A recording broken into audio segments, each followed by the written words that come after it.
Welcome to the Pastor Thrive podcast with your hosts, Dr. Tim and Terry Steele. We encourage pastors, strengthen ministries, and inspire churches to thrive. This is Pastor Thrive. You don't have to lead alone. Welcome to this week's Pastor Thrive podcast. We're so glad that you've joined us. We are continuing with our guest, Dr. Brad Hambrick. And before we get started, for those of you who might have missed part one, I'm going to have my wife, Terry, tell us a little bit about Dr. Brad Hambrick. We are so excited to have Dr. Brad here with us today. Dr. Brad serves as the pastor of counseling at the Summit Church in Durham, North Carolina. He also serves as an assistant professor of biblical counseling at Southeastern Baptist Theological Seminary. He's a council member of the Biblical Counseling Coalition. And because he's a busy man, he has also authored several books, including Angry with God, An Honest Journey Through Suffering and Betrayal, and serves as general editor for the Becoming a Church That Cares for the Abused project, churchcares.com. So welcome, Dr. Brad, to our podcast today. It's great to be back with you. I appreciate the second invitation. We finished our last podcast dealing with an interesting way that you just said how to find friends, and that was by shared interests, finding things that other people like you like to do. And we talked about how many pastors do not go out and seek as many friendships as they need to. But let's just say a pastor has developed a deep friendship. But the problem is he feels like he was hurt or betrayed by that friend. It might have been on a church vote. It might have been that the friend just had an argument with him and is ghosting him. Where does healing begin for a pastor who has developed a deep friendship and then has felt hurt or betrayed by that friendship? Yeah, as I hear that question, I think of words that I heard from, I think it was Diane Lingberg, who does a lot of work in the area of trauma. I'm paraphrasing here, but she basically says, pain that was incurred in relationships tends to be healed in relationships. And that becomes a really nasty feedback loop for many people. Because when we experience pain in relationships, we revert to isolation. And if I could make the play on words, isolation is often like insulation to pain. You know, if you put something in an insulated cooler and it's cold, it's going to stay cold. If you put something hot in an insulated cooler, it's going to stay hot. Isolation is like insulation. And when we have pain in relationship and we isolate, that pain stays at the same temperature, the same magnitude. And so this is where sometimes counseling is just a wonderful, objective, private place to begin to process that. But even as somebody who does counseling, I would say counseling can never replace friendship. And so, yes, allow counseling to be a place to kind of first or second draft the processing of that pain, but don't allow it to make you jaded and reticent to engage with all people, or else you're going to wind up reinforcing the thing you're trying to avoid. That's an important distinction, safe people and functional relationships. On a day-to-day basis, if we were going to be super practical today, how can pastors balance vulnerability or that transparency that they need to have with professional boundaries? Yeah, and I think at one level, that's intentionality on the front end. If you let yourself get dry, you're going to wind up oversharing in whatever situation that you get in, that it feels like there's a avenue to conversation. That's often where we regret the level of vulnerability that we had. So everything about intentionality on a regular basis is what helps us not stay in that dry place. Then there was also, I wrote a book on friendship called Transformative Friendships, 7 Simple Questions to Deepen Any Relationship. And part of what I try to say in that book is sometimes we try to microwave friendships. And we try to go from acquaintance to deep, meaningful friendship in a short period of time. And some of that's because we don't know, like, there's casual conversation and there's the deepest secrets of my life. There's not many degrees on our thermometer in between. And so in that, around 7 simple questions. Things like, what's your story? What's good? What's hard? What's bad? What's fun? What's stuck? What's next? What does it look like to just incrementally go a little bit deeper on each of those questions as the person in front of you has shown the trust and character to warrant that greater vulnerability on your part? And oftentimes it's just the absence of what it looks like to do friendship incrementally as somebody who's shown themselves trustworthy that results in that regret. We've all heard terrible stories about pastors in their church boards or their church leadership teams.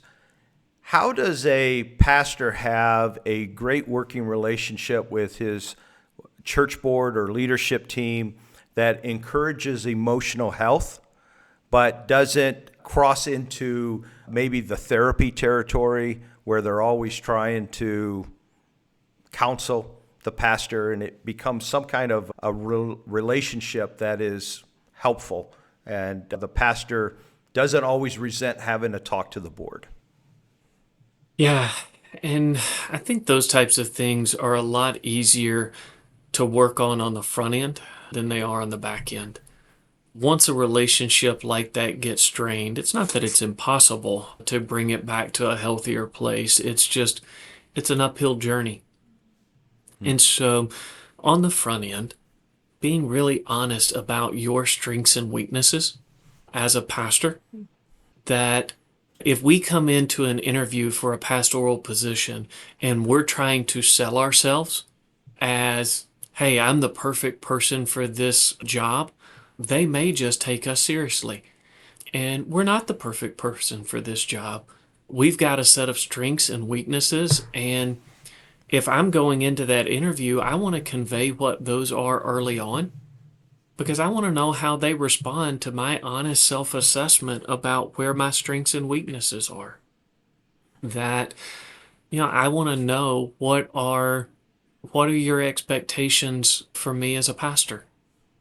Like some of what we were talking about earlier in my performance review, whatever that looks like, how much of that is me, the employee of the church, being evaluated for my performance? How much of that is me, the person, being cared for? Like if I said a recommendation of what I want you to ask me going into those interviews is like, hey, who are the people that you're close to? How are you prioritizing time with them? When was the last time you got away with your wife? When was the last time you did something with your kids? Am I going to get asked those kinds of questions? If that takes them aback and they're like, oh, we don't really do that. What we look at is giving measurements and attendance and those types of things. Well, at least I know that and I can ask like, hey, if I'm a whole person and not just an employee of the church, how would this look different?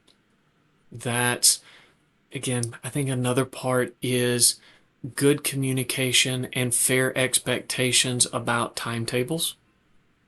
Part of ministry is that we tend to convey passion about ideals towards big goals. Like that's what the front end of anything is. It's passion, ideals, it's big dreams. We want God-sized goals for our church. And then it's lived out in an incremental process that has delays and it has things that come up that we weren't anticipating that had to get our attention. Again, like, what do we call those? Are those excuses? Are they interruptions? Are they opportunities?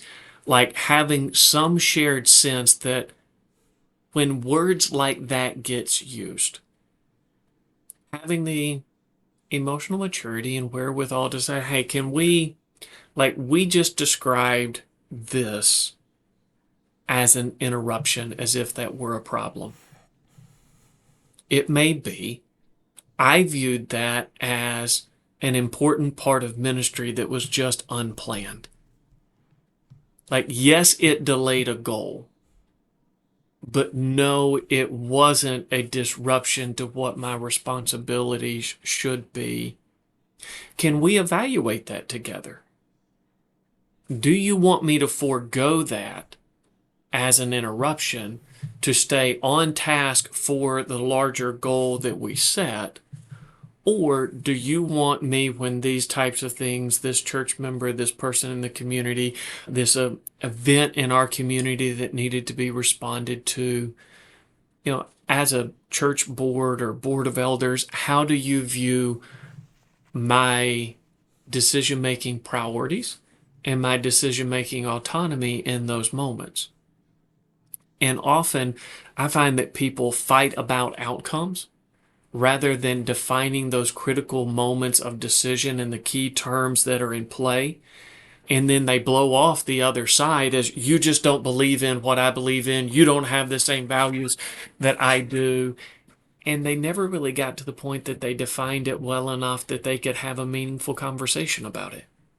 So it's that proactive, open communication, the transparency up front with those folks on the board, your leadership team, that inner circle, so that instead it doesn't turn into a reactionary type environment as those opportunities or challenges come along. Very good, very actionable in that.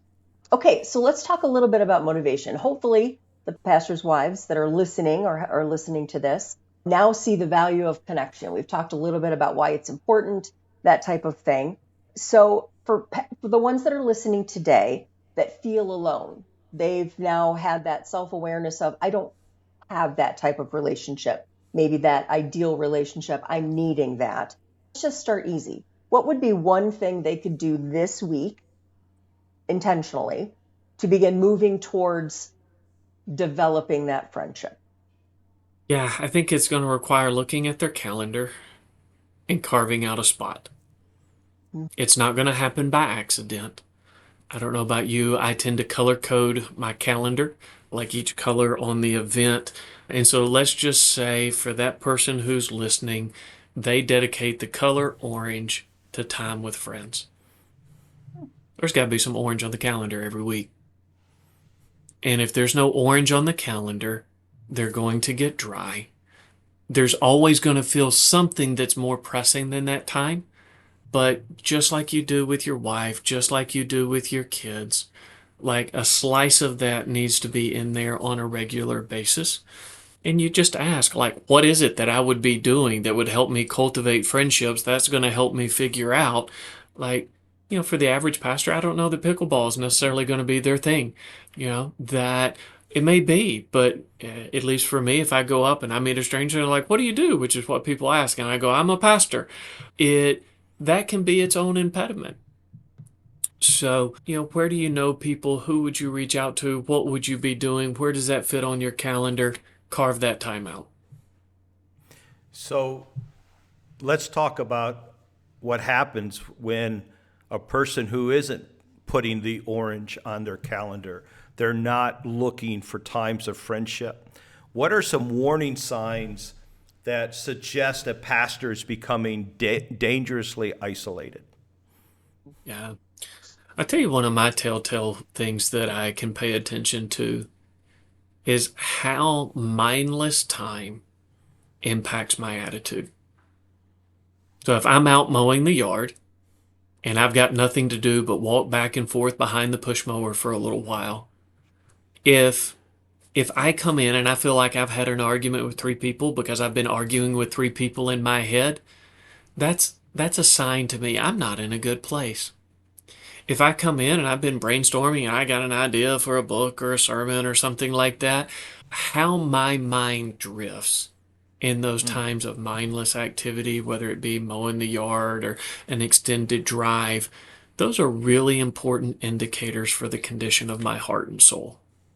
And how can developing in those intentional friendships protect against that? What are the benefits that would protect against those isolation, the arguments with people in your mind, anticipating trouble, I like to call it? How do the Right. intentional relationships prevent that? Well, if I've got a solid friend and we're talking about life, some of that is processed before I start mowing the yard. If I haven't processed that with anybody, then when I get to the yard, that's the first time that's had a chance to come to the surface. But then also, when I'm mowing the yard, if I've got some friends that I like to hang out and do stuff with, that is its own positive magnetic direction for my thoughts. Like, hey, what are John and I going to do next time we get together? What is it that I want to ask? What's going on in his world? It kind of gives me that mutual relationship for my mind to drift towards. And the enjoyment of that relationship is what it creates the gravity for that kind of magnetic quality to those types of thoughts. We've talked about the pain of isolation. Now let's talk about the joy that comes from real connections, real friendships. So, how do deep, trusted friendships help pastors thrive personally and professionally? I mean, one thought that comes to mind there is all, again, I try not to say all too often, but I think almost all impactful discipleship happens in real relationships. And the reason we do what we do as pastors is because we want to see people conformed more into the image of Christ. Honestly, there becomes a lifelessness and a detachedness in what we're preaching and teaching and how we convey that this is supposed to impact people's life, the fewer of those real relationships that we have. And so having these kinds of relationships, it's good for me. It's good for my ministry. And so investing in those friendships is part of saying this is ministry development. This isn't just burnout prevention. This is me cultivating the type of relationships that I need to be able to convey to other people. And again, for me, I'm a pretty hardcore introvert. Like I'm like right on the brink of hermit on the introvert scale. And it's when I've been around people all day, even if they're not friends, what I want is time to myself. And so it's easy for me to neglect that if I don't see the value in it.